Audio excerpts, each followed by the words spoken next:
Mga minamahal kong kababayan, sa puso ng ating minamahal na Luzon ay matatagpuan ang kahangahangang Sierra Madre, isang balubundukin na nagbibigay proteksyon sa lugod sa silangang baybayin. Ang natural na kuta na ito na nakatayo ng matatag at matibay ay matagal nang nagsisilbing kalasag natin laban sa pabagsik ng mga bagyo na nagmumula sa Pasipiko.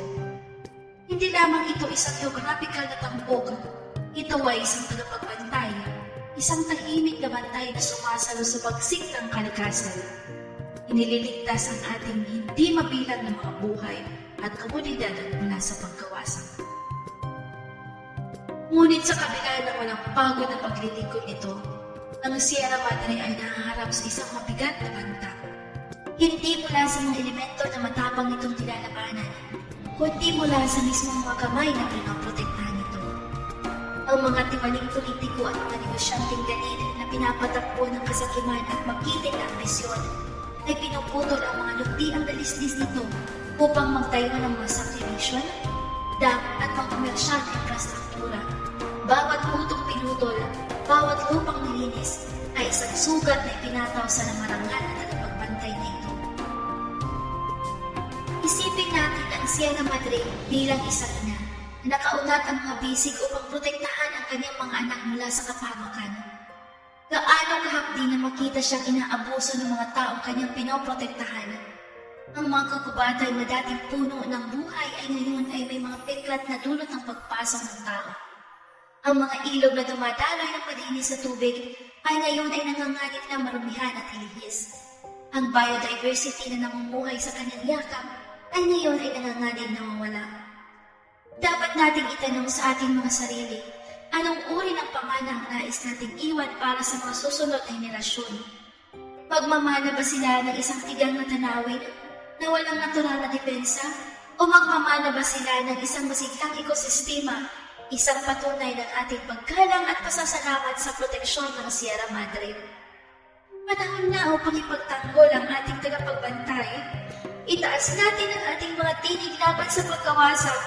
Hingin natin ang pananagutan mula sa mga nagnanais na pagsamantalahan ang ating likas na yaman para sa kita. Suportahan natin ang mga inisyatiba na naglalayong pangalagaan at ibalik ang Sierra Madre upang masiguro na patuloy itong maging kalasag natin para sa mga susunod na henerasyon. Sa pagkakaisa, mapoprotektahan natin ang tagapagbantay. Sa pagkilos, may niligtas natin ang Sierra Madre.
So bago siya tumama sa Luzon, sasabak pa muna yan sa Sierra Madre.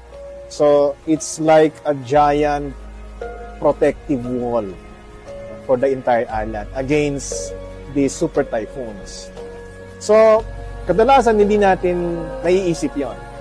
Hindi natin naiisip yung kahalagan ng Sierra Madre except pag dumarating yung bagyo. Bigla na lang sasabihin nila, may parating na napakatinding bagyo, pero kataka ka na lang na hindi naman ganun kalakas. Kasi nga andun yung Sierra Madre.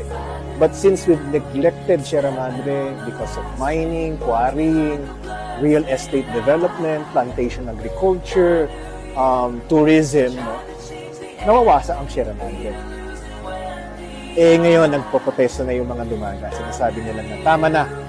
It's about time na pakinggan nyo rin yung boses ng Sierra Madre because they're doing this not just for themselves.